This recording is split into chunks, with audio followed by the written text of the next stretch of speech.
So hopefully I never have to be in the back of an ambulance like this. Hi, my name is Charles Barnes. I'm a firefighter paramedic for Mishawaka Fire Department here. And today what I'm going to do is show you around and give you a brief overcast about what we're doing today. Now, I'm riding on the fire engine today. The fire engine carries about 750 gallons of water. That's enough to fill up a pretty decent sized hot tub or a small swimming pool. Okay, and do you have to check the fire trucks regularly? Oh yeah, all the time. In fact, the reason the ground is wet because we did do some checks right before you came. It's not just fire that we check, but most of our calls are EMS or emergency medical services. So with that, about 80% of our calls is medical. How do you spend your time between calls? Well, it actually depends on the time and the day of that call, because not every call is gonna be mapped out. So we have to plan accordingly. So let's say the call comes in the morning. Between calls, I like to either work out. We have to do a lot of cleaning around the station because this is considered our second home. We sleep, eat, and live here with at this particular station with 5 other guys. Do you usually get emergency calls during the daytime or nighttime? Statistically, more calls do happen during the day just because more people are up and about. And accidents, they happen when people are moving around from place to place. But we do also get calls in the middle of the night. These calls could range from a chest pain to someone falling to altered mental status. And depending on how the call is ran, it could take somewhere between a half an hour to 2 hours to resolve this case. And so we do lose a little bit of sleep during the night.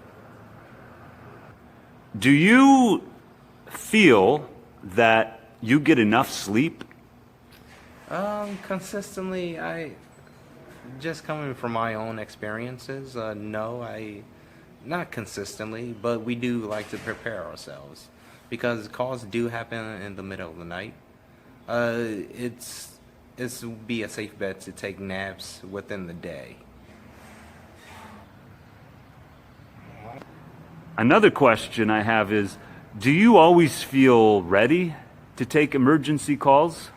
For the most of the time, yeah.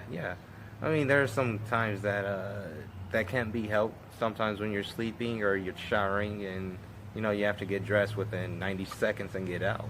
And also, even if you're mentally drained or exhausted, you still could rely on other people on that call. It's not just you running the call by yourself. But what we do is we work as a team. So I can say that you are always on the ball. Yeah, yes you can. Always on the ball, always ready to go anytime, anywhere, anyway. Yes, sir.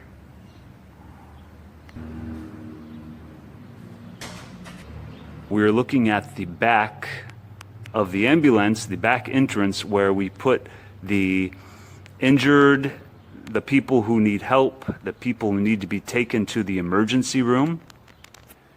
Do you always feel that you are ready to handle an injured person in an emergency situation? For the most part, I do, just because of time and experience on the job. Initially, I relied heavily on my partners and my teammates in the past, but now that I'm a little bit more calm, I know what to do. I've been around the block, so to speak.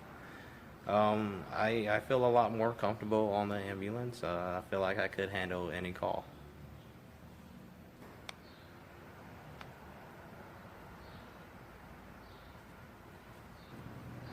So Charles, thank you very much for taking the time to show us more about what you do here at the fire station. Thank you very much for your time. Yeah, no problem. Anytime, sir. And don't forget what you do.